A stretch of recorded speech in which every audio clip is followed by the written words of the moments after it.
I'm going to talk about the biggest mistakes you're going to make, right? Because you're going to make mistakes with an ISA. It's going to happen. It's not the worst thing in the world. This is part of the process. Making mistakes is not a failure. Making mistakes is part of the process, okay?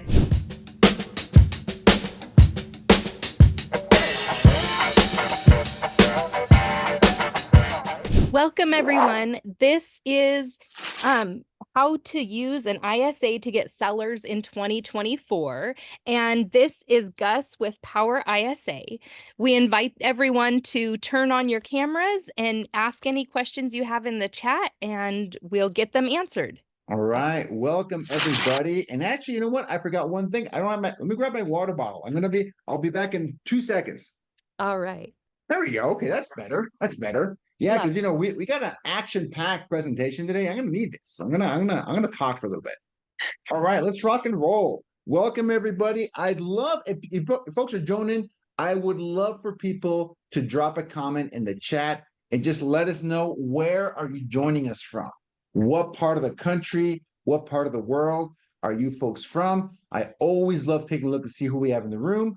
Anybody from Ventura? All right. Good old Cypress, Texas, South Florida. Nice. Love South Florida, especially this time of year. Nice. Palm Springs. There we go. Austin. Austin's in my presentation today. All right, cool. Westlake Village, Portsmouth, New Hampshire, Yakima. Hey, out there. There you go, Cori. I love Yakima, by the way. Great food in Yakima. Great Mexican food in Yakima. People over there. So, hey Gus, awesome. Give me 1 second before we go fully live on Facebook. Sorry, I had an error on the back end. Okay, no worries.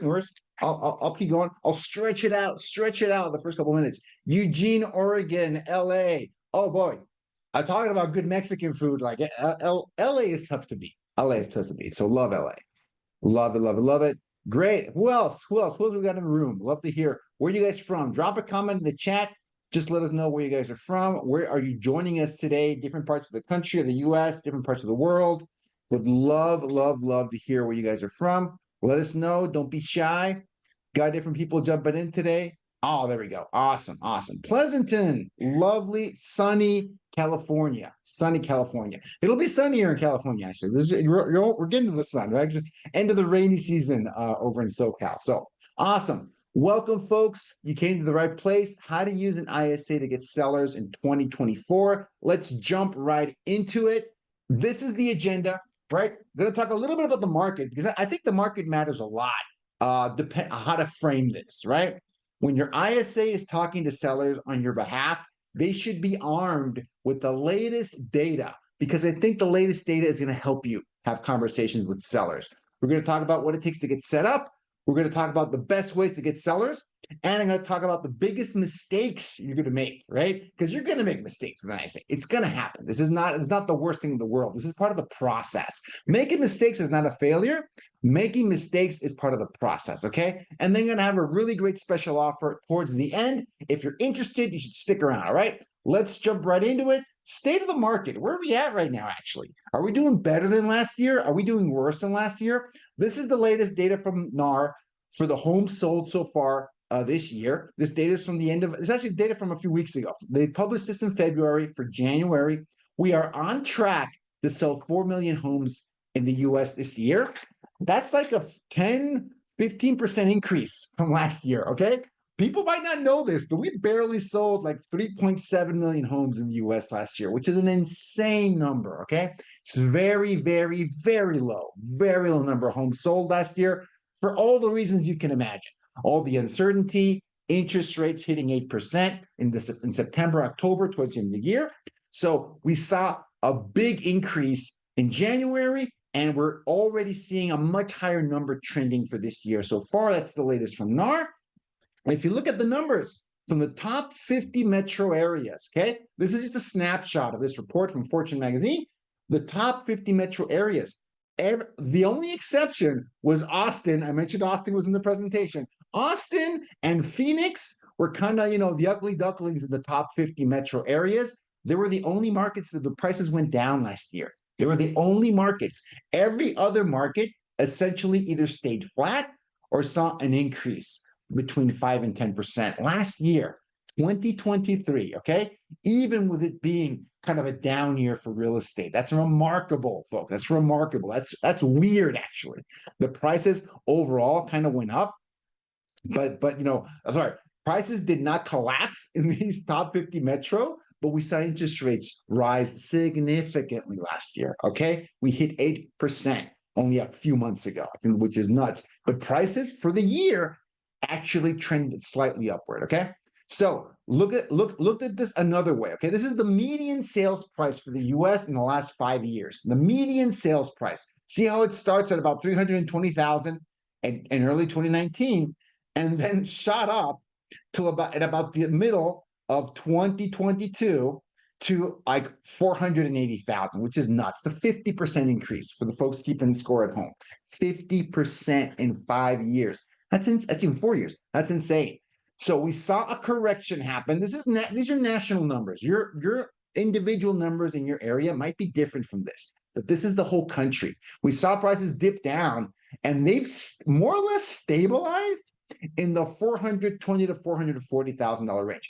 These are sold prices. Okay, these are not listing prices. These are not active listings. These are sold. So there's a big lag here. There's a significant lag in this data. This is towards the end of 2023. Okay, but this is where we're at. This is where we're at. Prices, there definitely was a correction, but there definitely wasn't a collapse, a real estate crash, as a lot of people were predicting. Okay, here, this is the chart you should always be checking, folks. Okay, this is active listing inventory in the US. Okay, this is us here, the beginning of 2024. Listing inventory is always cyclical. It goes up in the spring and the summer, and it goes down in the winter. Okay, fall and the winter. That's normal. That's par for the course. But look at where we're at the last year. We're between 500, 600,000 listings, maybe a little bit up to 700,000 listings. Where we were, this gray bar here is the pandemic year. Okay, sorry, the pandemic months. We shut down the whole industry. This is the pandemic, right? Early 2020. We are barely half at the inventory we had in 2019 for the same time frame. We're essentially still at half. Early in 2019, we were at 1.1 million listings active for the whole country, and it was still a seller's market back then. Okay, right now, early 2024, we're almost at half that amount. We're barely at 600,000 listings. Okay, almost. That is where we are. That is where we continue to be. This big fear of prices crashing and inventory ballooning and getting huge has not materialized. It's not happening, and it is unlikely to happen this year as well. When you're looking at interest rates, these are the latest and greatest predictions for how interest rates are going to finish the year 2024, okay?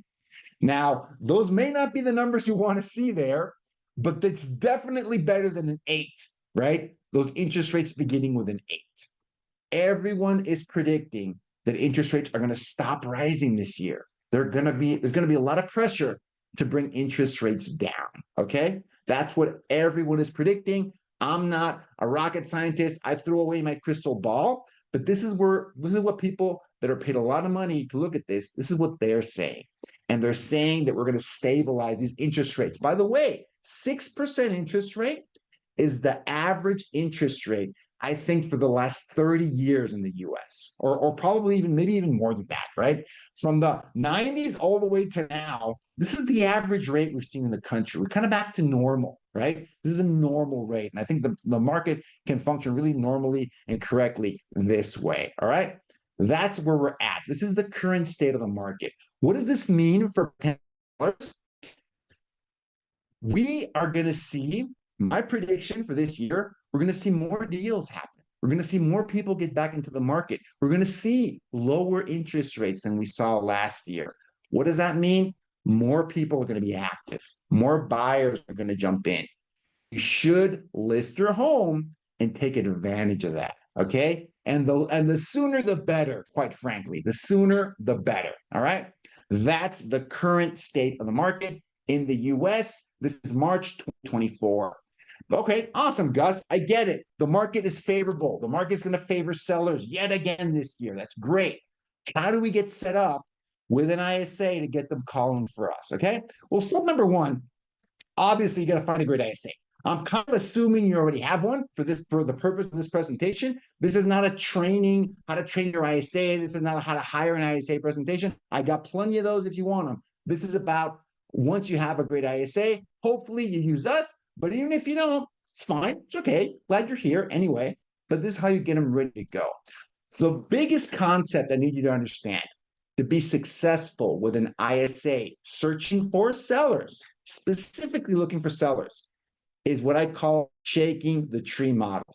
I didn't come up with this. I got this from Coach John D. Smith, master prospector Brandon Mulrennan, master cold caller, prospector, lead generator, listing generator.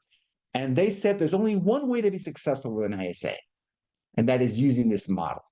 Appointments are not the goal of your ISA. I know that doesn't make any sense to what people are saying, what you're expecting, but this is the truth. When your ISA is calling, I don't care what they're calling, the phone book, expireds, FISBO, absentee, whatever it is they're calling, their goal actually isn't to always set an appointment right off the bat. I mean, if they can, that's great, but their goal is to find a hand raiser, a qualified seller. And what I call a qualified seller is a confirmed homeowner with confirmed contact information, their phone number, with curiosity or desire to sell their home. That's it, okay? That is what a qualified seller is, a qualified seller lead. Your ISA should be generating as many of those qualified seller leads as possible. Period in the story. They should be handing them off to you or to your team to contact those people, re-qualify them, and set the appointment if it's needed. And if not, nurture them, right? Generate 1, 2, 3, 4, 5 of these a day and give me people to talk to follow up with. So when they're ready, I'll set the appointment, I'll attend and close that deal, okay? This is what we call the highest and best use of your ISA. And I'm not trying to say that ISAs can't set appointments, no. But when we're talking about generating sellers, generating listings, this model is what I've seen be successful time and time again, shaking the tree. Your ISA shakes the tree and the fruit falls down. You're there to pick it up and take it to the finish line, okay? That's what I mean. This is your role in the process. Your role in the process is to take those qualified sellers, call them, re-qualify them, book the appointment, close that deal. Your ISA is giving you more and more opportunities to do that every single day, all right? Let's keep going. So, Cori, I'm going to have you help me out. If people have questions or drop a comment, let me know, because I'm not really active looking at the chat, but let me know. I'd love to. We can definitely answer questions throughout the presentation. Otherwise, I'm going to keep going.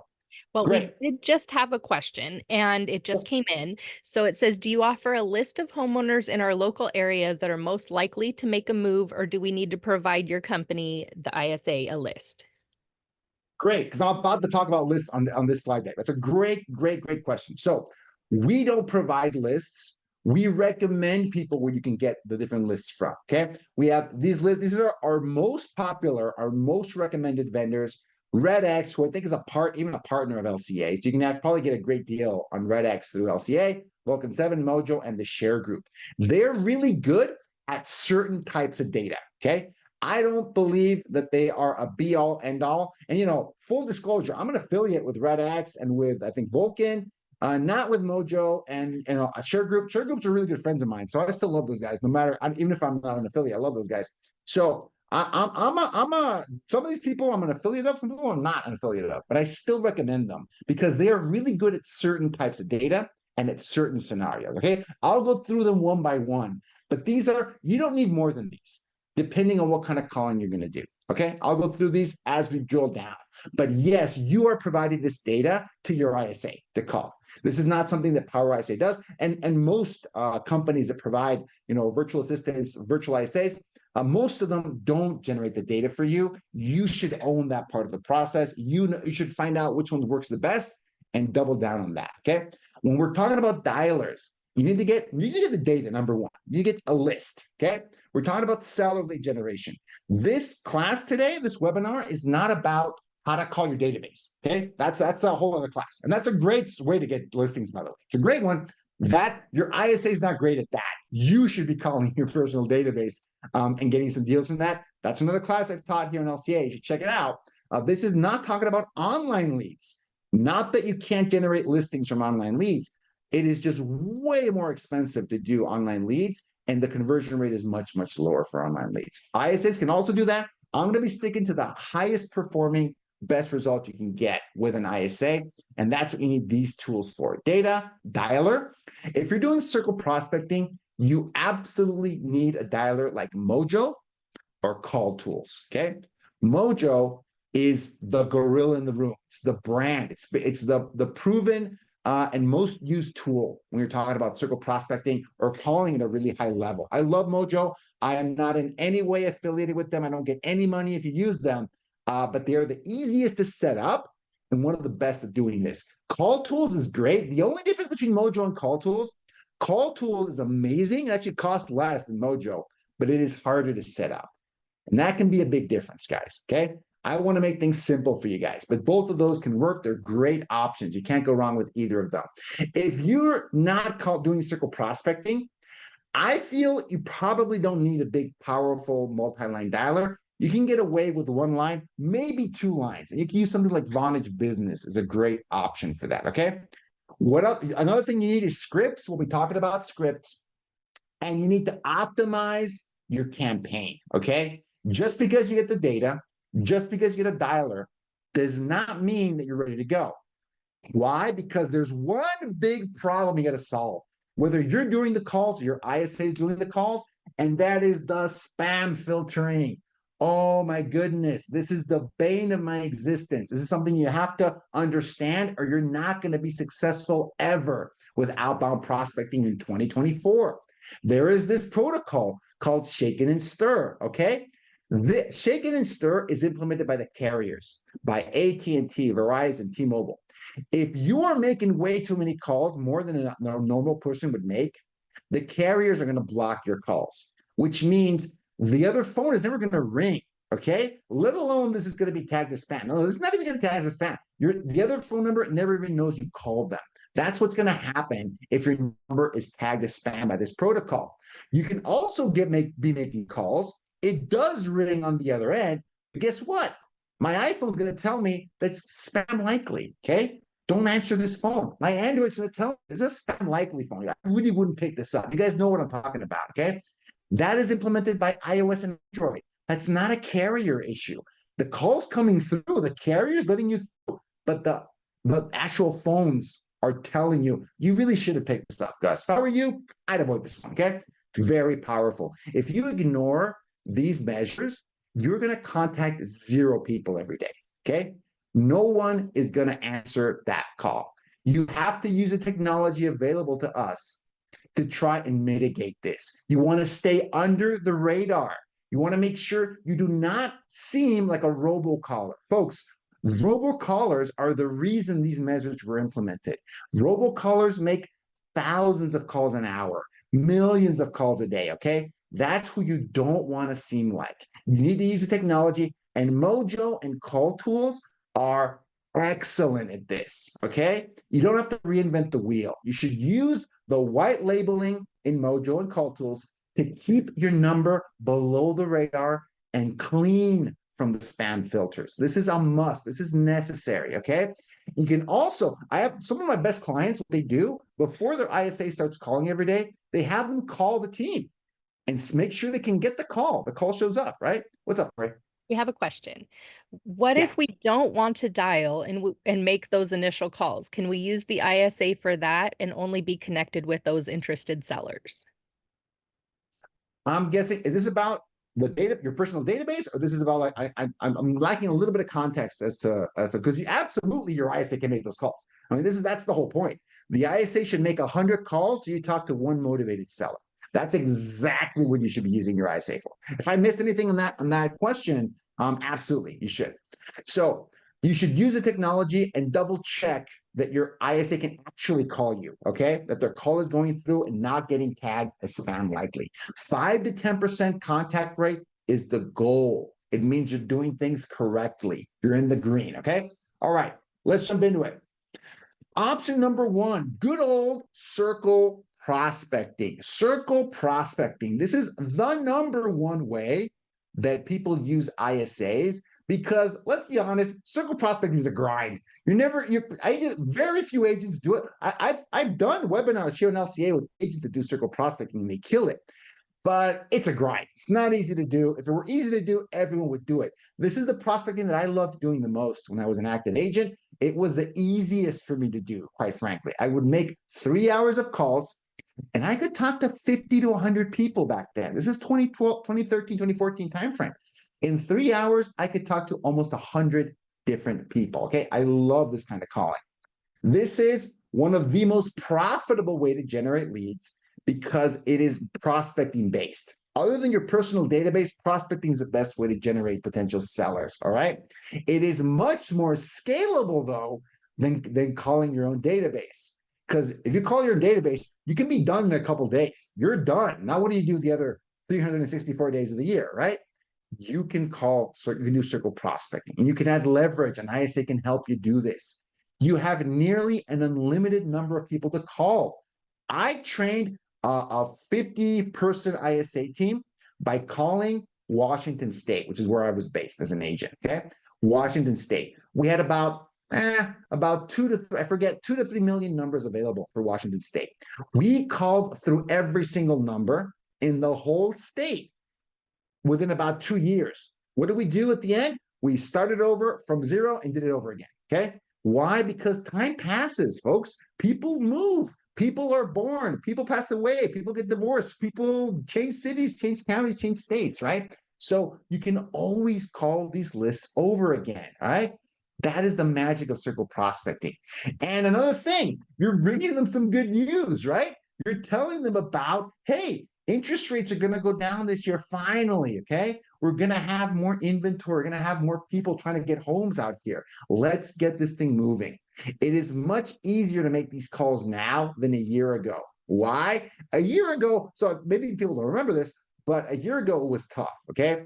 The market was coming down. A year ago, no one knew if the prices going so down in the winter was going to continue through 2023 or not, right? Now we have a lot more confidence that the bottom is not about to fall out from under the market. You can make better calls now, all right? Okay, this is something that ISAs can do every single day, circle prospect.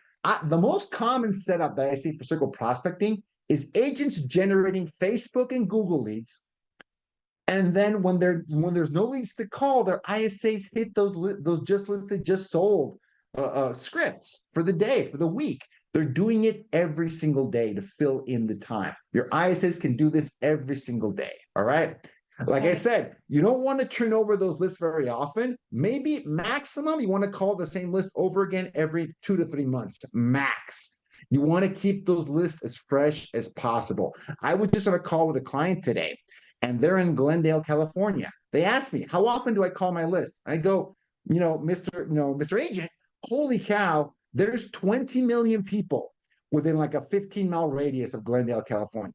20 million people. You're never going to call through all those with one ISA. You are never going to run out of numbers in an area like that, right? So how often should you call the same list? Maybe never, maybe you actually never call the same list again. Or maybe it'll take you years to hit that same list again because he worked the whole county.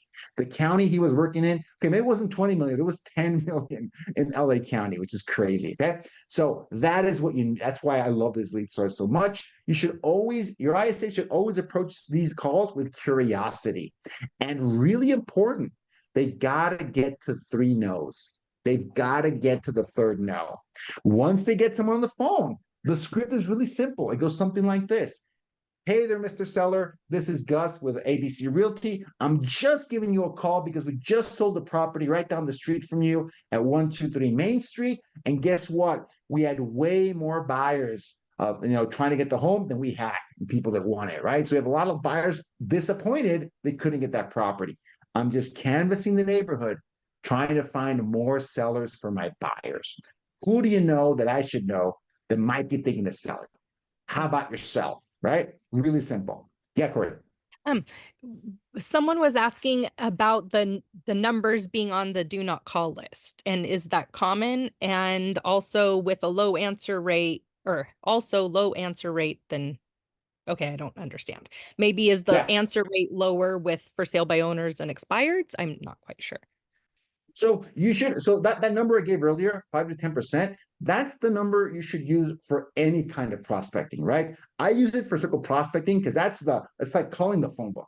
Like that's the most general number you can use. 5 to 10% you should use as a rule of thumb, regardless of what you're calling. Because I see that number works in the US, number works in Canada. It's a very consistent number. It's what you can be successful with right now. And talking about the do not call list, folks. So for the people from the FTC listening in on today's webinar, no, you should not call the do not call list. Don't do that. But you need more numbers, is what the answer is, right? To make sure you don't have to call a bunch of numbers on the do not call list, because you shouldn't do that, right? So absolutely, you should do it. To be able to call a number on the do not call list, you have to have like a relationship with the person, right? You have to have worked with them in the last year or 6 months or something like that. So I'm not a lawyer. Don't quote me on that. But that's the regulation. That's the rule. The solution is get more people, right? And from my perspective, again, not a lawyer, but there's going to be some numbers. For example, for sale by owner that publishes their number on the internet, on the web, that in my opinion removes the do not call list protection on that, right? Because they're advertising their number to be called for the purpose of selling their home, So when in doubt, check with your broker, right? But that's my experience of what I've seen with it, right? So DNC is definitely an issue. Get more people. And there's other lead sources like the Share Group that have actually ways to get what's something called third-party consent. So you get a bunch of numbers that have given consent for telemarketers to reach out to them in a specific zip code. That's another way to do it. So there are ways to mitigate stuff like do not call it. That's a great question. We get that question all the time. And you should use these tools like RedX, like Mojo, like Vulcan 7 that help you stay compliant. Because it's not just the do not call list, actually. There's more other regulations. That's why I always tell folks, use the tried and true tools in the industry that are going to help you stay compliant with the rules that are out there. Okay, great question. Awesome. So my favorite way to do circle prospecting is just sold and geofarming. Just sold means you just sold the property. You've got more buyers available. Who do you know? Geofarming means you might have not sold the property there at all. You might have not listed one there at all, ever. But guess what? In your CRM, in your database, from walking out in the neighborhood, you found 3, 4, 5 people that are looking for homes in that area, okay? Call them and let them know. Hey, guess what? I've got 10 buyers in my CRM that are looking for properties in this area. We need more inventory. Who do you know that I should know? I'm just looking for more homes for my buyers. Can you help me out, Mr. Seller? Have you ever thought of maybe relocating, moving to something bigger, something smaller? Ever thought of that? No. Great. Do you currently own or do you rent your home? Have you ever thought of maybe making a change? Get to 3 no's. Get to the 3rd no. Someone that has been trained and that is a pro can get to the 3rd no. Be respectful, be polite, thank them for their time, move on to the next call. That is the key to circle prospecting, okay? Here is a great testimonial. This is a case study. This just got released about 7 days ago. This is it's my picture on there because we couldn't get a picture of Stephen. Stephen Gray did this testimonial. How him as I say are getting 5 qualified sellers per week doing calls just like this. A qualified seller per day. This is another case study. Carlos Gonzalez out of San Antonio, Texas, getting 2 listings a month from circle prospecting, right? Circle prospecting works, folks. It absolutely works. If you follow my recommendations, you can absolutely get it to work for you, all right? It's just a question of talking to enough people every single day. Option number 2, absentee owners, okay? Absentee owners. Your ISA, like someone asked at the beginning, the role of your ISA is shaking that tree, calling 100 different absentee owners. These are renters. These are mom and pop renters, mom and pop landlords, okay? Calling them and trying to find the 1 or 2 that might be interested in an offer on their property, okay? that if they got a good offer, would they be interested in selling? Would they be interested in cashing out that investment and diversifying? What would they be interested in? Okay. My opinion, this is still a very underutilized opportunity in most markets. Okay. I am an absentee owner. I have rental property in Seattle, Washington. You know how many calls I get from agents asking me if I'd like to sell my home? I literally had it listed a few years ago, and then we canceled the listing. After the first few months, no one's called us anymore on that. After 2020, I think I maybe, and that's when the listing, the inventory crunch started. I think I've maybe gotten 4 or 5 calls in 4 years, okay, from real estate agents asking me, hey, how's it going for you? If I could get you a great offer, would you still sell that property? Would you be interested? Okay. Very few agents are doing this. The people that are doing this at a high level, I'll tell you, are investors. And that is to your advantage. Why? Because the first thing you want to do when you get one of these owners on the call is telling them, I'm not an investor. I'm not trying to give you an all cash offer, close in 7 days. I'm not that. I actually want you to get the highest and best value for your property. But I'm just curious, right? If you could get a great offer, would you want to cash out that property and get something better? All right. You want to call, text, and leave a voicemail. You can leave a voicemail with these leads. I would never leave a voicemail with triple prospecting. I would absolutely leave a voicemail with an absentee owner. Hey, are you the owner of 123 Main Street? Right? I would ask them that. That's going to get your response. Probably a nervous response from an owner, right? Hey, he wants to know. So are you the owner of this property? That's all you want to say on the voicemail. That's all you want to say in the text. Okay. That's it. Once you get them on the line, I want you to tell them the good news. All right. Prices are going up in almost all markets right now. Interest rates are coming down in almost all markets right now. Okay. So what do we want to do? Actually, interest rates went down this week, actually, right? They went down and they're back down to the low for the year. Okay. So you want to tell them the good news and let them know what's the competitive landscape. Why is it good to sell right now? All right. Really, really focus on that motivation. Motivation is the key for these absentee owners. This is another case study we got last month, 6 listings in 90 days, right? This is Josh Sayer. And one of the biggest things he called was absentee owners. It wasn't the only one he called. That was one that he absolutely hit because very few people are hitting it right now, all right? I might have forgotten about this already after the pandemic. Folks, in the years after the pandemic, because of the moratoriums, because of the issues with renters, I had one of my tenants completely trash the place, and I couldn't even charge them the security deposit because of the moratoriums, right? So there's a lot of landlords that have kind of been facing a big challenge. And guess what?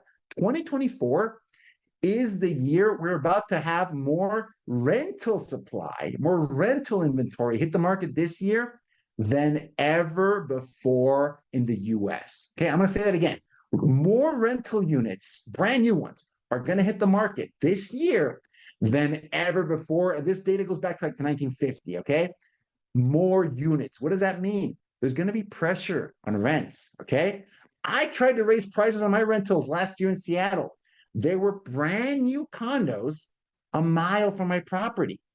I could not raise them past that, right? Because a brand new unit was charging the same rent I was. So I couldn't raise the rent on my tenants. There's going to be a lot of pressure on landlords and on rents this year, 2024. Your strategy to get listings needs to include absentee owners for all of those reasons. Okay, cool. Let's run into. So this is the granddaddy of prospecting. This is what everyone considers to be outbound prospecting and cold calling for real estate. I'm talking about expireds, canceled, and for sale by owners, right? So so I'm going to make a case right now. I'm going to make a case for, other than the obvious, these are really obvious ones. I'm going to make a case for a little bit less obvious one, and I'm going to go back to the data. See what happened in the middle of 2022. This, okay? The median price for the whole country went from 480 down to $420,000. Okay, so that, and some cities, some areas were hitting on the nose with this, and some a little bit less so. But there was a big shift in the market in the summer, around the summer of 2022. Okay, what does that mean? we went from not having almost any expireds, right? For several years, very few expireds. I had clients of mine give up on expired listings in January 2022. So I'm never calling expireds again. They are nuts, Gus. I cannot get them to budge. They're just, if they can't sell in this market, it's because they're just insane. Basically what they were saying, right? FSBOs are even worse, but expireds are just crazy. That changed in the summer of 2022, okay? People that had given up on expired just 6 months earlier got back on the horse. Because guess what, folks? With prices moving down, with the market decelerating, with interest rates going from 3% to 6% to 7 to 8, things changed. Prices went down across the whole country, okay, as a country. So I would be calling expired listings from the summer of 2022 to now, okay, that haven't relisted. Why? Because there might be an opportunity there, okay? They tried to sell. A lot of these sellers, put yourself in their shoes. They wanted to sell at 480,000. Now it's 420. You're kicking yourself, okay? Some people, it's really hard for them to get over that. It's like shell shock. They're traumatized. They felt they missed out. They missed the biggest, bull market of the century, basically, and they're really feeling bad about that. But guess what? Their underlying motivation to sell their home might still be there. Okay, and look, the data I just showed you, month over month, prices went up in January. I'll bet you whatever you want. Prices went up in February, and they're gonna go up in March. All right, because of everything I just showed you guys. Inventory is still historically low, and interest rates, at least capped at where they are. They're probably not going to go to 8% anymore. Okay, all those are going to put pressure on prices. It's going to put pressure on prices, and you need to call these people up and give them the good news. Okay.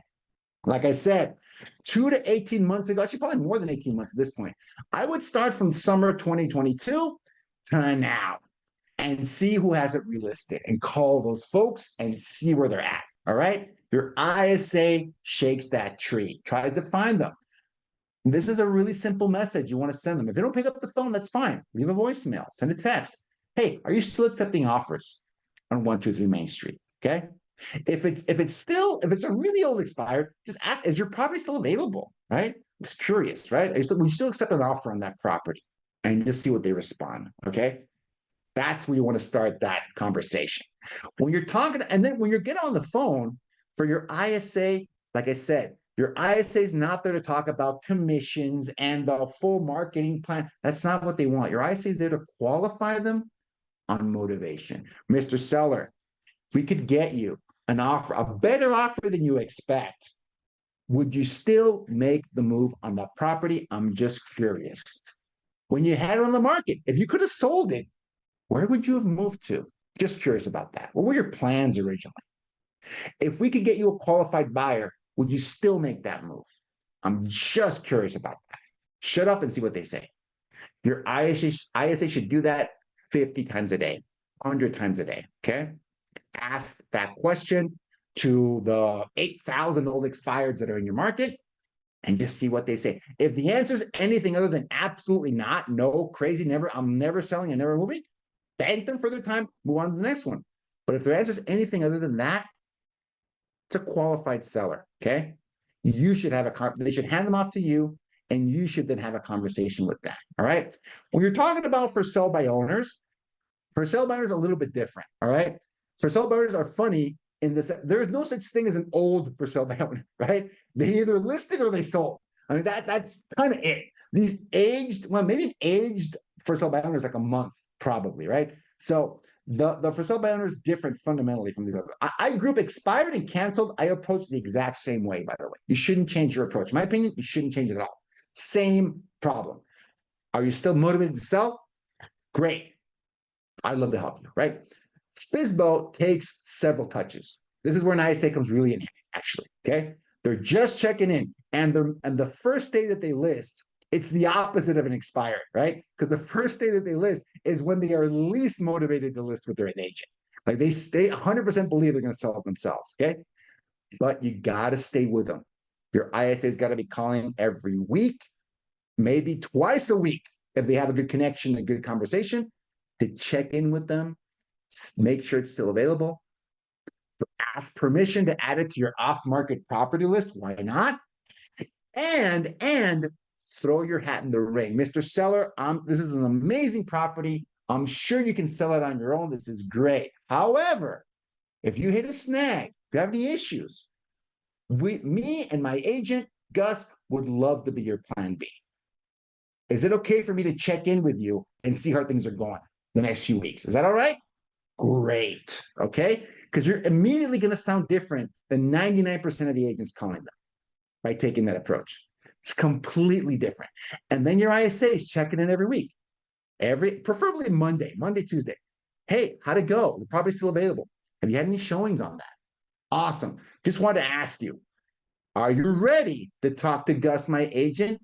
He's got potentially a more effective and more aggressive marketing plan to get your property sold. Are you open to hearing that? Let's see what they say. About 14 days in, 15 days in is the tipping point for most of these for sale by owners. For most of them, they either sold or they're realizing this is not as easy as I thought it would be. Okay. And whoever still has the relationship, has made a positive impression, is going to get a shot. Right? They might already have someone they have in mind. They throw that objection out all the time. Oh, I got a buddy. If I'm going to list it, I'm going to list it with my buddy. 100%. That's awesome. I respect friends and family. How about this? What do you lose if Cori, my agent, comes over and shows you what she can do to get your home sold? Mr. Seller, worst case, you get some better ideas to give to your buddy, right?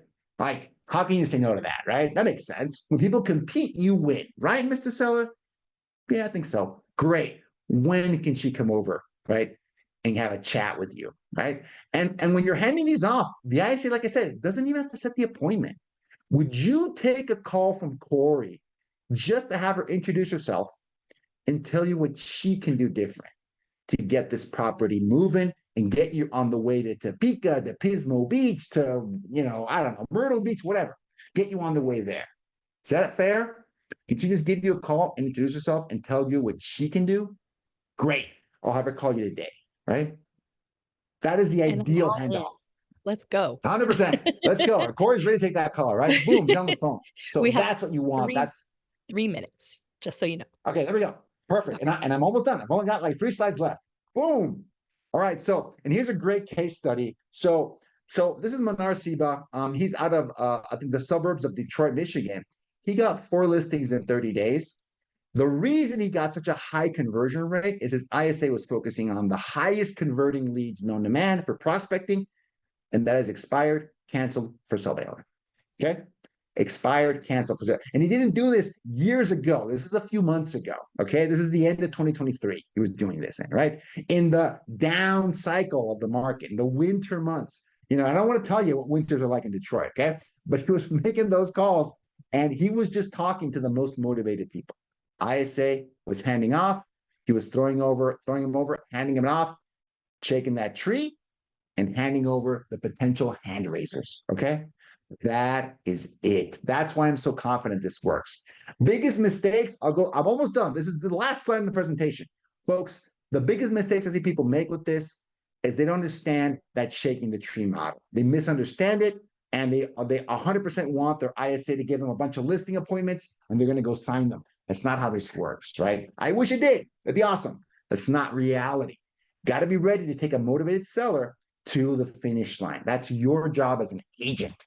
Another big mistake is you don't give it enough time. Folks, this is a farming activity. Yes, you can get better results with the highest converting lead sources, but the ones that are the most plentiful, like circle prospecting, take the most time. If you want to get results from circle prospecting, you better give it minimum 3 to 4 months. Minimum, probably more like 6 months to accumulate those motivated sellers, those nurturers, for them to start, yielding results for you. Okay, that's a real number from our clients. If another big mistake, your ISA is not talking to enough people. It's the contact rate issue. Like I said, if you're below, I literally had this happen today with my coaching call. We had an issue, and they said, I already put my number on the white list for Mojo, and it was set up the wrong way. The number was getting tagged as spam. They weren't talking to enough people. Use the technology, use the tools, and you can work around this. All right. Getting to the 3 no's and following up with those seller leads. You got to follow up. Fortune is in the follow up. All right, folks. Thank you so much. I appreciate you guys. If you want a copy of this deck, all you got to do is text the word ISA to the number below. Okay. If you want the deck with the case studies, with testimonials, with all my recommendations, with the data sources, with the dialers, okay, check out this deck. Text ISA to 425-842-2904, and this entire presentation will be available on the LabCoatAgents YouTube channel. So you don't have to take a bunch of notes, right? I think probably by next week, it'll be up on the channel. You can watch everything. But if you want the specific deck, text ISA to 425-842-2904, and my team will send it to you ASAP. Thanks, everybody. Like a minute over. Oh, well, close enough, right? You did great. I love it. Thank you so much. All right. Thanks, everybody.